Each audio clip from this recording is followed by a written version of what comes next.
Hi there, it's Shelly with Strategic Sales Advisors, and welcome back to my channel, Building Sustainable Sales. This year, I'm sharing insights on how business owners can enhance their sales processes, strategies, teams, and systems to drive sustainable growth. And today, we're tackling a topic that's more important than ever, and that's how to build a resilient sales team. In a world of constant market shifts and economic uncertainty, pandemics, resilience isn't just a nice to have, it's essential. So let's explore why resilience matters, how to foster it, and actionable steps that you can take to help your team thrive, even in tough times. So let's talk first about why resilience matters in sales. And if we think about it, sales is a profession full of highs and lows, from winning big deals to facing constant rejection. The emotional roller coaster can be intense. And this is why resilience can be critical, right? It helps salespeople bounce back from monthly setbacks, losing a deal, or missing a quota.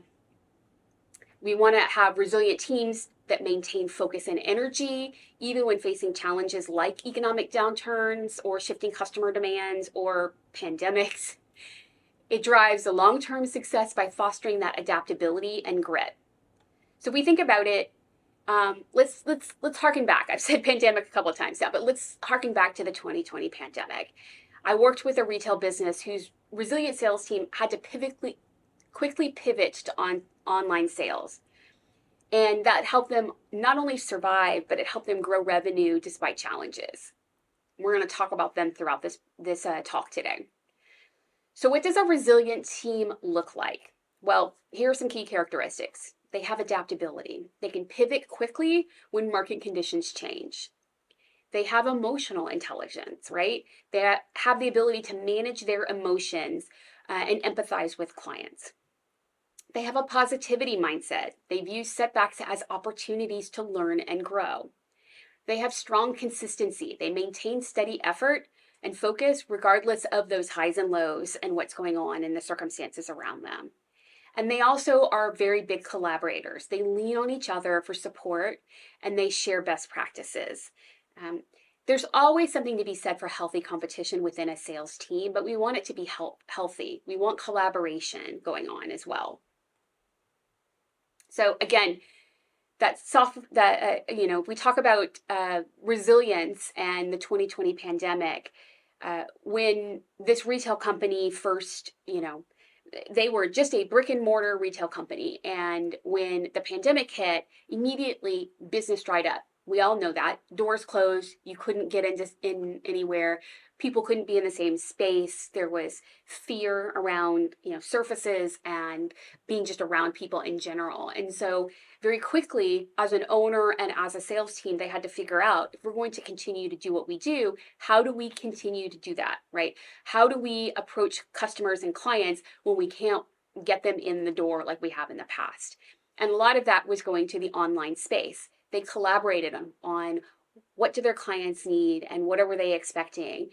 What were from a retail perspective, what were the biggest sellers and how could they sell those through e-commerce or online? What did they need in a website in order to be able to do that? How could they create consistency in the messaging and in the shipping that was going out with the new products and things like that? So they had to work together and be very resilient through that in order to get across the finish line at the end of the day. So let's talk about hiring for resilience. Building a resilient team starts with hiring the right people, right? Some of the traits that I would say that you could look for are things like grit. And there's a lot of great books out there talking about grit, but looking for candidates that have really a track record with overcoming challenges. They need to have problem solving skills. They need to have salespeople who are very resilient, can think on their feet and navigate complex situations. They need to be very self-motivated, so driven by that internal need to hit goals or having their own internal goals rather than making decisions or being motivated by external pressures. They also need to be coachable. They need to be open to feedback and eager to improve. And here's something that I always talk about when I talk about hiring salespeople is that oftentimes I think people think that the best salespeople are the ones who like to be liked, right? Those are the best salespeople. Likeable salespeople are the best to be liked, or the best to hire. And I want people to level set on that, because I'm not a huge proponent of hiring salespeople that have the motivation of being liked. And there's a couple reasons why. They do need to be likable, and they do need to be respected by their peers and by their customers. But salespeople who have a driving force or that have a motivation with needing to be liked oftentimes will negotiate down in order to please a customer, right? They will give things away, or they will negotiate down to make that customer happy. And that's not the right motivation we need from salespeople that are representing our companies or organizations out there. So another thing that we want to make sure that we are focused on is likability or respectability in salespeople for resilience, but not necessarily wanting to or having to be liked. So when you're in interviews, you do want to focus in on situational questions. Things like, tell me about a time you faced a major setback and how you handle it, that setback. These types of questions, focusing in on grit, overcoming challenges, and solving problems, and being self-motivated. Those types of things are critical when we're doing interviews for sales. We want to be asking those types of questions. So even the best salespeople face rejection and stress. It's just natural in sales, where you will no a lot more practically than you will hear yes for the most part. So it's part of the job. But we can train our sales teams to actually handle that better. And part of that is doing role-playing scenarios. And I think role-playing is such an underutilized aspect within sales. And I will tell you that in the beginning of my sales career, I had a very good sales leader who he focused in when he first started. I started in the organization before he did, but when he came on board, one of his things was to absolutely put us into role-playing scenarios. And not only to put us into role-play scenarios, but then also to video record those so that we could watch ourselves back and we could hear how we interacted with the prospective client. It was a great way to learn on how to, how to approach it from face and body language, to see myself in that space of interaction and how was I doing and when did I feel comfortable and uncomfortable. Because of any job out there, sales is one of those where you have to get comfortable being uncomfortable. So role-playing scenarios are absolutely something that I think that more salespeople should do. And here's the key to that. When you're doing role-playing scenarios, the person playing the prospect or the client needs to act like a prospect or a client. For example, if the salesperson is doing discovery with you, if you're role-playing discovery questions or something like that, or role-playing overcoming objections, don't give in. Act like a client would. We've all experienced those clients. I don't mean be overly tough, but just act like a real client would, because that makes the role-playing more effective. The second thing that we can do is we can work with our sales teams on mindset training, right? So teaching them techniques like reframing negative thoughts and focusing on what can be controlled. I did a presentation skills class years and years ago as part of my sales training with the company that I was with. And one of the things that we talked about was when we're in a situation where potentially a client could be upset with us, or they could be a bit demanding, right? And they could come at us with very negative conversation, is reinstating that in a positive way. So maybe they're frustrated with the pricing in your proposal, and that pricing is not in my budget, in the budget I talked to you about. Reframe that, right? So I understand that budget is a concern for you. Let's talk about that, right? So reframing and using a different mindset in there. Again, customers aren't angry at you. They're angry at the situation, right? There's that negativity isn't necessarily, it feels like it's directed at you, but what we want to do is teach our salespeople to get out of that mindset of they're angry at me, and just say they're angry at the situation. So let's reinstate it, figure out then how we're going to move forward with situations. The third thing that we can do to really help our teams handle rejection is stress management. Again, hearing no a ton, it's very stressful, right? We're telling our sales teams that they have revenue numbers to hit, and they're consistently hearing no from clients. One, we want to figure out why they're hearing no a lot. But the second thing is dealing with that stress of I have a number to hit, and I'm hearing no from clients, right? So offering training on stress relief techniques like deep breathing or time management, those types of things that we can give to our sales teams to help them be resilient in their roles is critical to keeping top performing sales team members and also keeping them from that burnout situation. So let's talk about how we can, continue to foster a supportive sales culture. And I've mentioned sales culture in other videos, but culture plays a really big role in resilience. A supportive sales culture creates an environment where our team members feel valued and motivated. So the first thing, and I think this should be something across the board, frankly, but we want to encourage open communication. We need to create a space where our team members can share challenges and their successes. We want to be able to have the team think, for example, around challenges. If I'm a salesperson sitting at the table in a sales team meeting and I'm like, hey, I'm running into this situation consistently, or this seems to be coming up a little bit more than it had in the past. Has anybody else run into this situation, and have you found a way to overcome it? Or have you found a successful way to get through to this type of a person because I'm having a hard time getting them on the phone or meeting with them in person? Encourage that open communication, not just with you as a sales leader or you as a business owner, but also foster that within your sales team. We also want to recognize those achievements. I think sometimes when things get busy, sometimes this aspect can fall away, and we want to celebrate those wins, whether they're really big wins or they're really small wins, and keep that morale going and high. We want to continue to show sales that progress is being made. And when I'm doing coaching with sales team members for some of my clients, especially new clients who are just onboarding and they're in that ramp up phase. It's the little things that we talk about that I share success with them, right?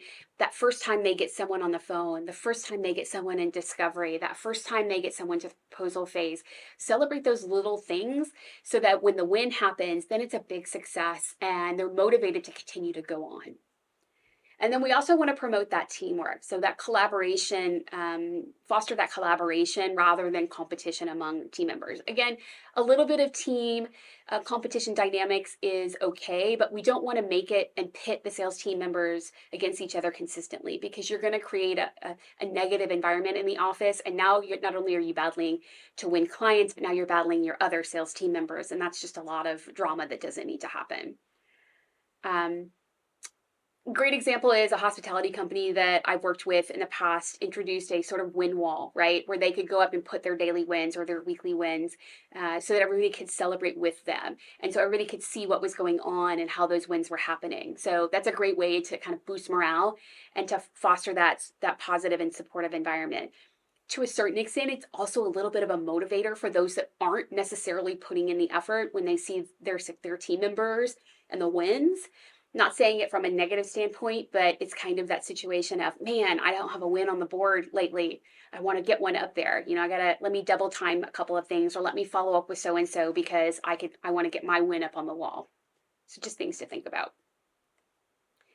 Now, finally, let's talk about tools and resources that can help build resilience.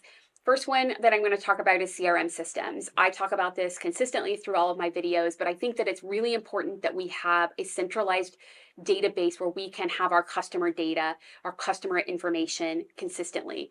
It also would have our sales process and anything else that we can put in there. It's where we would be pulling things out from a marketing standpoint, all of those other things. This gives us an ability to track the progress and to provide insights to keep our team focused on measurable goals. A lot of the CRM systems nowadays have great dashboards attached with them, and they have some simplified or more complex reports depending upon what level of service you have from them. So let's use that. Another area that you would be potentially using some gamification software, right? Introducing elements like leaderboards or badges to make sales fun and engaging. I know in some of the hospitality space in the past, we used to have sort of like, a prospecting week, and we would have themes around it. So it could be race cars, and everybody had their race car, and you wanted to see how far you could get. And we would have like small prizes at the end of the day. Ways to gamify that, the behaviors that you want to see, the activities you want to see, and the revenue growth that you want to see. We also want to have learning platforms that our teams can use. So providing access to those online courses and webinars that can focus on not only sales skills, but then personal development, giving them all those tools and resources that they need. You can find ones that do have things like time management or breathing techniques or, any of those types of things as well that you could tie into. And then we also want to have coaching and mentoring platforms, whether that's internal coaching or external coaching for our sales team members or sales leaders, or mentoring mentoring programs, those are great opportunities to, give another outlet to our sales team members so that they feel valued and respected. Whether that's pairing new sales reps with more experienced mentors within the organization, or like I said, looking for outbound resources. Let's look at coaching and mentoring as something that is critical to the success of our sales team members. So let's wrap things up, right? So building a really resilient sales team involves several things. So understanding why resilience matters is first. And then we want to recognize all the key characteristics of resilient sales teams, and then hire for traits like grit and adaptability. And then don't cap your sales programs.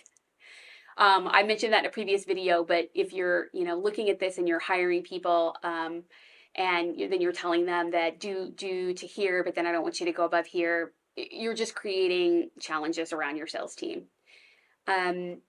Training your team, right? So that would be number 4 in our wrap up. So training your team to handle that rejection and stress, giving them the resources that they need. And then creating a really supportive sales culture, being open and transparent, having conversations, catching struggles at the beginning versus waiting until there's a major issue and dealing with it at that point. That's very, very difficult. So let's catch those in advance. Let's create that open and honest conversation. Let's have coaching going on. Let's have mentoring, and then using tools and resources to keep your teams motivated and focused. Those are critical to the success of a really resilient sales team. Resilience really is the foundation of long-term success in sales. It's so expensive to hire a new salesperson. It can be 50 to 200 times their annual pay to bring on a new salesperson. So if we can create resilient sales team, it's also really effective and efficient for a company, and it's a cost savings too. So I hope you found this video helpful. And if you did, don't forget to like, comment, and subscribe for more insights. And let me know in the comments this week, what's your one way you're building resilience within your sales team? I'd love to hear from you and hear some great examples. So thanks for watching, and I'll see you next time on Building Sustainable Sales. Bye for now.